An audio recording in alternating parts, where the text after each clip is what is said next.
بەڕێز دکتۆر عادل باخەوانمان لەگەڵە بێت بەڕێزیان بەڕێوەبەری پەیمانگای ئەوروپی بۆ توێژینەوە لە ڕۆژهەڵاتی ناوەڕاست بەگشتی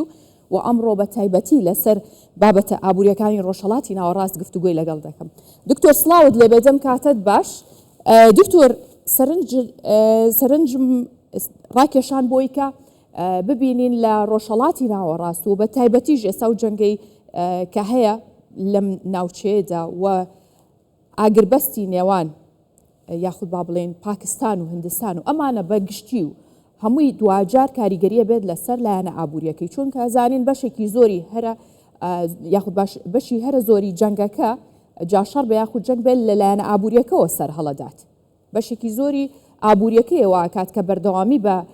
شەڕەکان بدەن و لە بەرامبەریشدا ئەگەری هەر ڕێکەوتنێک هەر لەبەر ئەوەیە کە لایەنە ئابوووریەکە مەترسی نەچێتە سەر. جا ئەم شەڕێک کە ئێستای بینین لە نێوان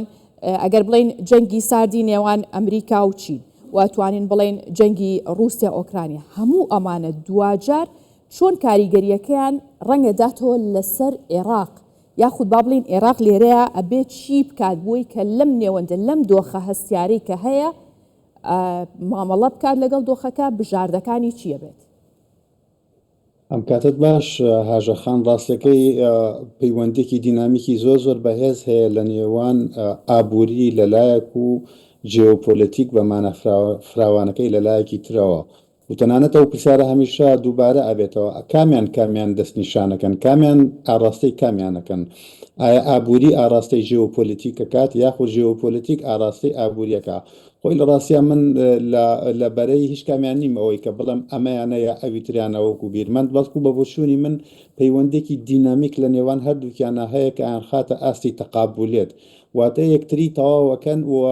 ئەتوانن زیانی زۆر سەخت و گورزی زۆر سەخت لە یەکتری بدەن بە هەردوو ئاراستەکە. بۆیە ئەو پرسیارە زۆر گرنگە ئەوەی کە ئێستا لە نێوان هیند و پاکستان ڕوەدات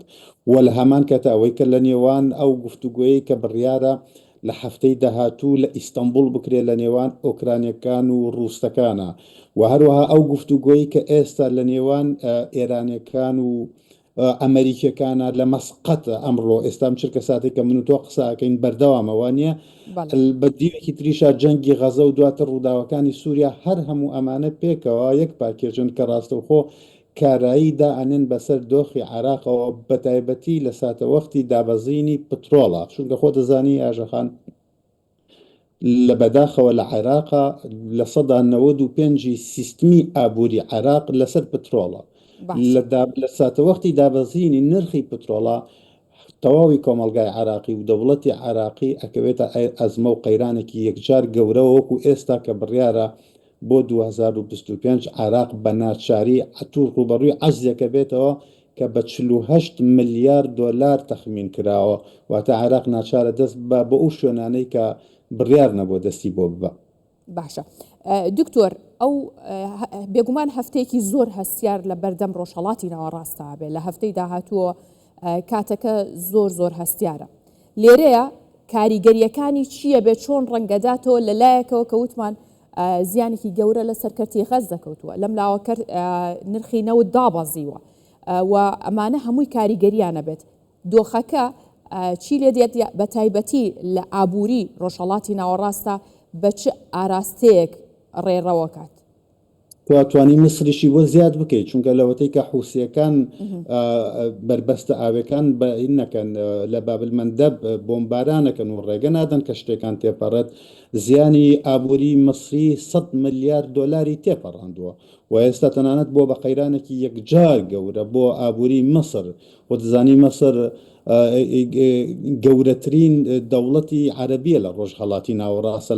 لە ڕووی جەماوەرەوە 100 ملیۆن بەشەری تێپەڕاندەوە و کاتێک ئابووری مەسر بە گەورەی خۆیەوە ڕوبەڕووی و قەیرانە گەورە ئەبێتەوە بە دڵنیایە و کارایی دانێ بەسەر تەواوی ڕۆژهەڵاتی ناوەڕاستە بەبێ ئەو یەکو خۆت وتە جەنگی ئێمە غەزەمان لەبیر نەچێت. غەزە بەپێ ئەو پیلانەی کە ئەو نەخشەی کە مصر و وڵاتانی عەرەبی وڵاتانی ئیسلامی تەبەنیان کردووە 53 ملیار دۆلاری پێویستە بۆ ئەوەی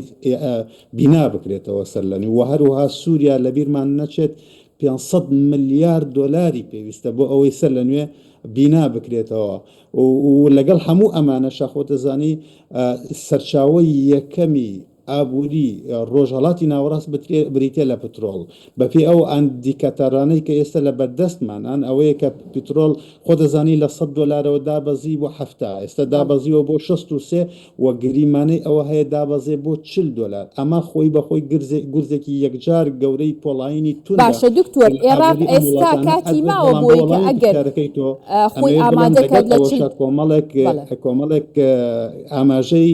گەشتبین هەیە بۆ ئابووری ڕۆژهەڵاتی ناوەڕاست ئەگەر بێت و ئەو شتانەی کە ئاماژەت پێدا بە شێوەیەکی ئیجابی سەر بگرێ بۆ نمونە دانوستانی نێوان ئێران و ئەمریکا یاخود کۆتایی هێنان بە جەنگی غەزا یاخود بە یەکگەیشتنی دۆناڵد ترۆمپ و ئەحمەد شەرع لە ئیمارات ئەگەر ئەمە سەر بگرێ ئەمە هەموو کۆمەڵێک ئاماژەی ئیجابین کە ئاکرێ بە شێوەیەکی ئەرێنی بەشداری بکەن لە ئابووری ڕۆژهەڵاتی ناوەڕاست. باشە ئەو ئاماژە ئەرێنیانە ئەتوانێت بەشداری بکات لەوەی کە عێراق ئێستا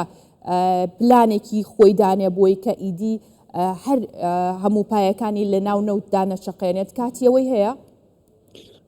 کاتی عراق لە وەقتی زایحە ئەژی بەداخەوە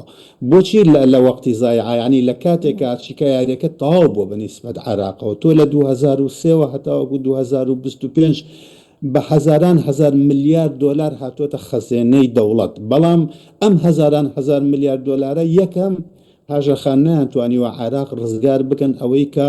چەندین ساڵ عراق لە ڕیزی 5 دەوڵەتە هەرە گەندەڵەکەی کەونا بوو دوای ئەوە لە ڕیزی 10 دەوڵەتە هەرە گەندەڵەکەی کەون پاشان 20 دەوڵەتەکە واتە ئێمە لەم دائیرانە ناینە دەرەوە عراقێکێکە لە گەندەڵترین دەوڵەت لە کەونا ئەمە خاڵی یەکەم خاڵی دووهەم هەموو ئەو دەستە بژێرانەی کە عراقیان بەڕێوە بردووە لە 2003 هەتاوەکو 2025 هیچ یەکێک لەوانە خەونی بیناکردنی ئابووریەکی نیشتمانیان نەبووە بەقەدەر ئەوەندەی کە داهاتی عراقیان خستوۆتە خزمەتی ماکینە سیاسیەکان و ماکینە ئینتیخابیەکان و دروستکردنی زەعامەت بۆ خۆیان لەبەر ئەوە ئێستا لە 2025 تۆ تەماشاکەی تا ئێستا عراق ژێرخانی ئابووری دامەزراوی نییە بەپێی هەموو پێوەرە نێودەوڵەتەکان ئابووری عراق بریتێ لە ئابووریەکی ئەو دەوڵەتانەی کە پیان ئەوترێت دەوڵەتی لەرزۆکە یعنی ئەتاف خاژیل بە ئینگلیزی پێوترێ فراژیل ستەیت دەوڵەتی لەرزۆک ئەوەیە کە لەگەڵ یەکەمین بوومە لەرزەکە لە وڵاتەکە ئەدرێ بۆ نمونەوەکو کۆرۆنا ڤایرۆس یاخودۆکو قەیرانێکی ئەگەر بوومە لەرزەی ئەوەی تورکیا کە لی لە عراق بدات یاخود هەر قەیرانێکی تر بۆ نمونە دابەزینی نرخی نەوت بگاتە $40 ئەو کاتە عراق ڕوبەڕووی قەیرانی یەکجار گەورەی وا ئەبێتەوە کە ئیتر ناتوانێت موچەخەرەکانی نەجەف و کەربەلا بدا چ جای سلێمانی و هەولێر. باشە کەواتە دکتۆر ئەو بوومە لەرزەیە کە باسیەکەیت بۆ نمونە ئەو ڕووداوە کتوپڕانە یاخود هەر ڕووداوێک کە ئێستا لە ڕۆژهەڵاتی ناوەڕاستە ئەگوزارێت بە نمونە لە نێوان هندستان و پاکستان تۆ بڵێ ئەوەش کاریگەریە کاتە سەر لە وێران بوون و یاخود زیاتر گوشارخستنە سەر ئابووری عێراق؟ بێگومان تۆ خۆت لە نەخشەکە زۆر بە جوانی باست کرد تەماشاکەی ئابووری تۆ ئێتر دنیا لادەیەک نییە داخرابێ یعنی چەند لادەیەک نین کە داخرابن بەسەر خۆیان دنیا بریتی نییە لە چەند خێڵێک ئابووری خێڵ داخرابێ بەسەر خۆیە بە پێشانەوە ئابووری جیهان لکاوە بەیەکەوە بە شێوەیەکی دینامیک بە شێوەیەکی تەفاعولی بە شێوەیەکی ئەنتەراکسیۆنێل ئەوەی کە لە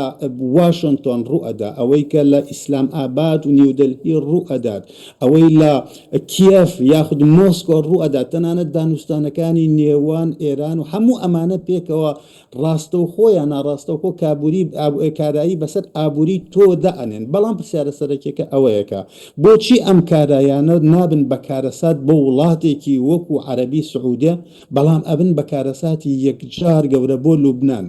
بۆچی عەرەبی سعودیە ڕوبەڕووی چەندین قەیرانی زۆر گەورەی جیۆپۆلەتیکە بێتەوە لێکاتە شەڕەکە لەگەڵ ئێرانە لەگەڵ حوسیەکانە لەگەڵ میلیشیاکانە لەگەڵ هەموو ئەمانە ڕوبەڕووی ئەمریکا بێتەوە گرفتی هەیە لەگەڵ تورکیا حەسارە خاتە سەر قەتەر بەڵام ئابووریەکەی ڕوبەڕووی قەیرانی گەورە و پاتۆلۆژیای گەورە نابێتەوە بۆ چونکە ژێرخانی ئابووری بەهێزیان هەیە بۆ چونکە تەنها پشت بە نەوت نابەستێ بە پێچەوانەوە ئەوەی کە پێوترێت دیڤەرسیفیکیشنی ئابووری خۆیان کردو یعنی ئابووری سەرچاوی ئابووریان فراوان کردو چەندایەتیان کردووە هەم چەندایەتی و هەم چۆنایەتی بەڵام لە عێراقی تۆیە بەڵام لە لوبنانی تۆیە لەبەرەوەی کە تۆ ژێرخانی ئابووریت نییە لەبەرەوەی لە لوبنانە هەموو پشتبەستنی ئابووری بریتە لە بە یارمەتی دەرەکی لەگەڵ کەرتی تۆریسم واتە گەشتیاری و لە عێراقا هەموو سیستمی ئابووری تۆ تەنها و تەنها لەسەر پترۆڵ دامەسراوە و لەبەر ئەوەی نرخی پترۆڵ لە بەغا دیاری ناکرێ بەڵکو لە بازاڕی نێودەوڵەتی دیاریەکرێ واتە عێراق هیچ کۆنتترۆلێکی نییە بەسەر ئەو ئابووریکە هەیەی بۆی کاتێک نرخەکە دابەزێ بەداخەوە عێراق ناش ڕوبەڕووی کارەساتی گەورە ئەبێتەوە. ڕاستە بێگومان چونکە عێراق نە بەرهەمهێنانی نەوتەکەی و نەداهاتەکەشی لە کۆنتترۆلی خۆیانە. باشە دکتۆر بە دەرفەت ێزانم پرسیاریەوەت لێ بکەم بۆ وڵاتانی ئەوروپا تا ئێستا هیچ هەڵوێستێک یاخود هەڵوێستێکی ئاشکرا نییە سەبارەت بە ئاگربەستی نێوان پاکستان و هندستان نیازیان چییە؟ ناچۆن نیانە من ئەوەی کە ئەمڕۆ ملانەیەدا ئەیانەوێت چی بکەن؟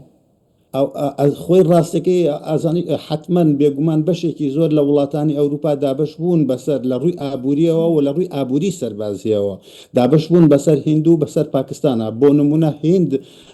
ئەوەندەی کە ڕەفاڵی فەڕەنسی هەیە فڕۆکەی جەنگی فەڕەنسی هەیە و ژێرخانی عەسکەری هندی ئەوەندە کە فەڕەنسا بەشداری کردو ئەوەنە وڵاتێکی کە بەشداری نەکردو بەڵام سەرەڕای ئەوەی کە من چاودێریم کردو ئەوەیە کە زۆربەی زۆری وڵاتانی یەکێتی ئەوروپا پێشوازیان لەو ئاگربەستە کردووە بەڵام داوای جێبەجێکردنی ئەکەن بەڵام داوای جددیەت ئەکەن بۆ چونکە شەڕی نێوان هند و پاکستان شەڕی نێوان ئۆکرانیا و رووسیا خۆت ئاگات لێتی چ کارەساتێکی بۆ ئابووری دروست کردووە لە جیهان و بە تایبەتی لە ئەوروپاش بە تایبەتی دوای ئەوەی کە دۆناڵد ترامپ هاتووەتەوە ئێستا یەکێتی ئەوروپا زیاتر لە هەموو کاتێک پێویستی بەوە هەیە کە بەشێکی زۆر لە بودجەی خۆی تەرخان بکە بۆ شتێک کە پێشتر نەیکردووە کە بریتە لە دروستکردنی سوپایەکی ئەوروپایی بەهێز بۆ پارێزگاریکردن لە ئاسایش و لە سەقامگیری لە ئەوروپا هەڵوێستەکە ئەوەیە کە ئەوروپا پێشوازی لێکرا لێ ئەکات بەڵام داوای جددیەتی لێکات. باشە زۆر سپاس بەڕێز دکتۆر عادل باخەوان بەڕێوەبەری پەیمانگای ئەوروپی بۆ توێژینەوە لە ڕۆژهەڵاتی ناوەڕاست لەگەڵ مامبی سپاس بۆیەوە.